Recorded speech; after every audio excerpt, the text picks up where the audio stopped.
Hey everyone, hope your school year wrapped up as smoothly as possible and your summer's off to a good start.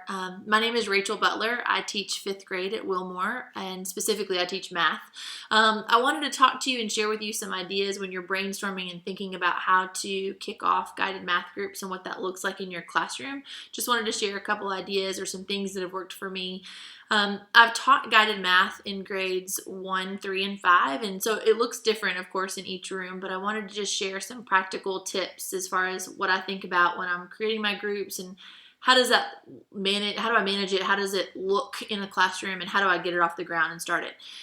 So I think the first thing that I would really encourage you to think about is when you're thinking about math groups, think about doing everything that you're doing like you always do with intentionality and purpose. Like, what are you going to shape it around? Is it a specific skill? Is it topics? There's all different kinds of ways that you can structure and guide it.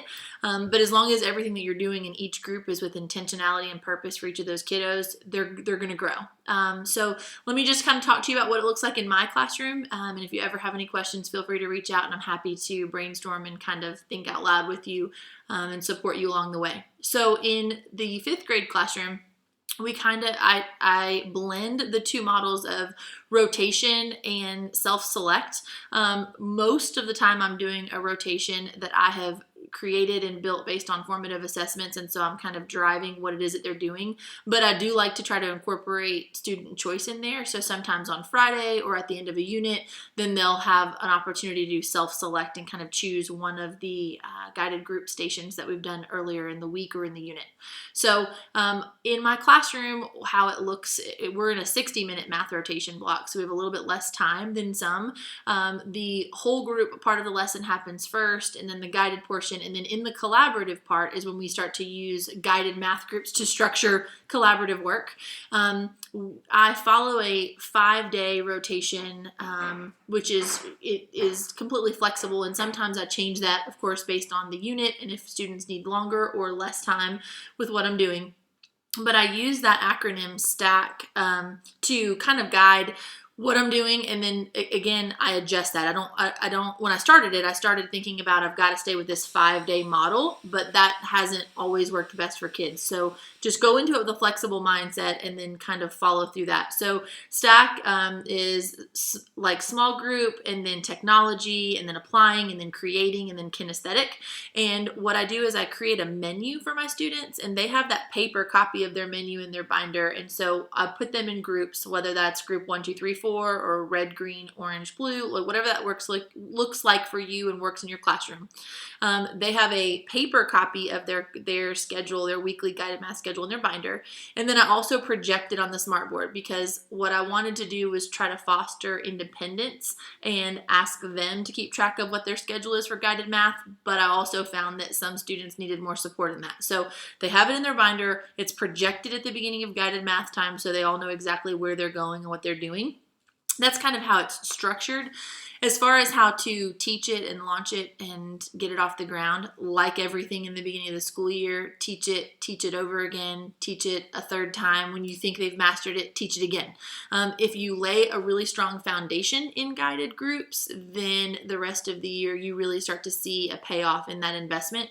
I would say it takes me 3 to 4 weeks to get that off the ground. I start with teaching them the purpose of the why. Why are we doing guided math groups? How is it connected to our classroom learning systems? How is it going to benefit me as a learner? Because what I'm trying to do is get their buy-in. If I don't have their buy-in, then the guided math groups just feel like busy/playtime. And I need them to understand that the same intentionality that I'm using with planning their math groups, I need them to have that same intentionality with the math and the learning that they're doing. So in the beginning, I introduce the groups with the why and the purpose, and I start talking to them about the signals that we're going to use to either get their attention or rotation signals. And then I just introduce over the next 2 to 3 weeks 1 or 2 centers stations a week, so that they understand, what does the technology station look like? What are Miss Butler's expectations of that? How do I handle that in an appropriate manner? All of those things. So I introduce the why and the purpose in the first week and the signals, and then I slowly start taking them through the different phases of what the guided groups are going to be. And then in that 4th week, I teach them their schedule, give them their copy of their binder, show them how to read the one that's projected on the smartboard, and then then we kind of do like a mock, like, all right, let's try this. This is what this is going to look like. And on the 5th week of school, we, what I call, go live with guided math groups. So that's just kind of how it works in my classroom. Again, I make it flexible and I change it all the time, but I do guide my math groups based on the topic that we're doing. So if we're in 5th grade and we're in order of operations, then all of those guided centers are related to order of operations. Now, I build in differentiation in like the technology center. Sometimes I've got certain students based on need working on their iReady diagnostic plan during that time. So I'm scaffolding and differentiating throughout guided groups based on my kids. But I just wanted to give you a high level overview of like basically how I build it, structure it, and what it looks like in my classroom. As always, if you have any questions, please email me. I'm happy to partner with any of you and help you. I really believe that if you make the investment to intentionally teach and structure guided math groups, you will never teach math any different way, because it's fantastic and your kids will love it. Have a great summer and see you soon.